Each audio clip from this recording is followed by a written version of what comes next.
Bonjour, mon nom est Isabelle et dans cette vidéo, je parle d'un tome de la série Une enquête de Joseph Laflamme par Hervé Gagnon, un auteur québécois. Chaque tome est une histoire à part entière, donc ils peuvent être lus dans le désordre. J'ai donc choisi celui qui m'intéressait le plus et ça l'a donné que c'était le dernier tome, Adolphus. Il nous rappelle qui est qui, dans quelles circonstances ils se sont rencontrés, donc j'ai pas eu de problème de compréhension. Sauf que j'ai peut-être eu des révélations des tomes précédents, mais puisque je ne vais pas tout de suite en lire un autre, je vais avoir le temps d'oublier. J'ai ajouté ce livre à ma pile à lire après avoir vu un avis lecture de la chaîne Sab et les livres sur La Cage, mais quand je suis allée sur la plateforme de prêt numérique, il n'était pas disponible. Donc, j'ai regardé les livres du même auteur et j'ai vu que cette série se déroulait au 19e siècle au Québec, donc je l'ai tout de suite ajouté. Le prologue se passe en 1833. Adolphus va commettre un meurtre avec une hache. L'histoire principale, elle, se déroule en 1893. On va suivre Joseph Laflamme, un journaliste de la patrie, et McCreary, un retraité des forces de l'ordre de la police de Londres. Les deux hommes, avec leur compagne, vont aller visiter un cirque et son cabinet des curiosités. Ils vont croiser un homme fort, un homme recouvert de poils, un homme d'une maigreur extrême nommé le squelette vivant, deux obèses dont la femme porte la barbe, une diseuse de bonne aventure, etc. Dans une des vitrines, il va y avoir la fameuse hache d'Adolphus. Après leur visite, il y a un meurtre qui a été commis, toute la foule va se réunir autour de deux cadavres. Il semblerait qu'une hache ait été utilisée. Les deux hommes vont suivre une piste pour trouver deux suspects avant la police. D'ailleurs, Joseph agace réellement la police avec ses remarques et ses articles qui les font mal paraître. Il va donc avoir la police sur le dos et disons que la police ne suivait pas toujours les règles de la loi. Il va se faire un petit peu tabasser. Dès le début, l'auteur campe la complicité du groupe d'amis. On va découvrir leur type d'humour qui est assez rude parfois. Joseph et McCreary ont une relation dynamique. Ils vont se lancer des boutades. Par contre, il y a certaines situations où ce qui devait être discret et où ils devaient écouter une conversation et pendant ce temps-là, ils se lançaient des répliques. Ça brisait un peu le rythme. Parce que si tu veux écouter une conversation, tu ne commences pas à parler avec quelqu'un d'autre.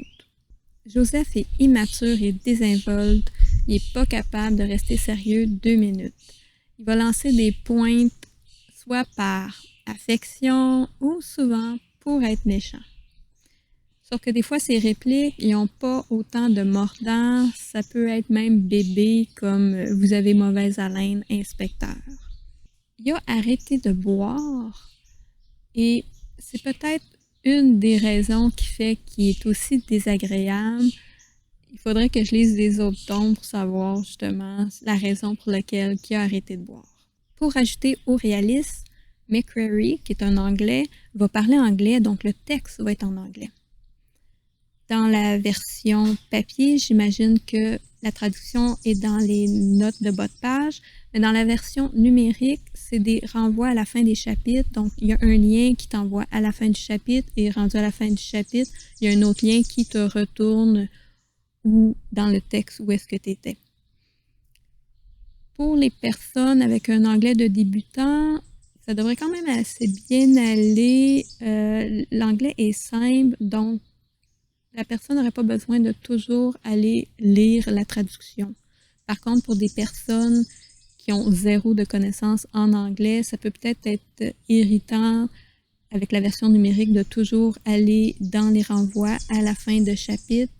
Il pourrait en avoir à peu près 5 à 10 par chapitre. Les détails de l'autopsie étaient intéressants, comme le fait de déduire que la pression artérielle de la victime était basse, sinon le sang aurait giclé beaucoup plus loin. Comme on peut s'y attendre d'un roman d'enquête, il y avait des revirements de situation, l'auteur avait laissé des indices pour qu'on puisse deviner qui était le meurtrier. Moi, je n'avais pas deviné la fin, mais j'avoue que je lis pas beaucoup de romans d'enquête et je cherchais pas à tout prix à trouver le meurtrier avant la grande révélation. Donc, le dénouement était correct. C'est un détail, mais il est question du journal La Patrie, La Minerve, Montreal Herald, La Gazette. Ce sont tous des journaux qui ont existé et je travaille à BNQ dans un département où on met en ligne ces journaux. Donc, ça m'a fait un petit quelque chose de voir ces titres. Il est question de leur aspect politique. Il y a un des personnages qui va dire que la Minerve mange dans la main des Anglais. Comme aujourd'hui, le crime fait vendre. Au 19e siècle, c'était la même chose. Pour ceux que ça l'intéresse, j'ai mis en lien dans la description un article de journal du 19e siècle qui parle d'un crime et qui mentionne l'autopsie de la victime. Pour terminer, voici une citation qui m'a fait apprécier la dynamique entre Joseph et McCreary. Vous montez avec une aisance troublante la flamme, railla McCreary, tandis que sa canne battait la mesure sur les pavés. Seulement quand il le faut. Devrais-je me méfier? Seulement quand je vous dis la vérité.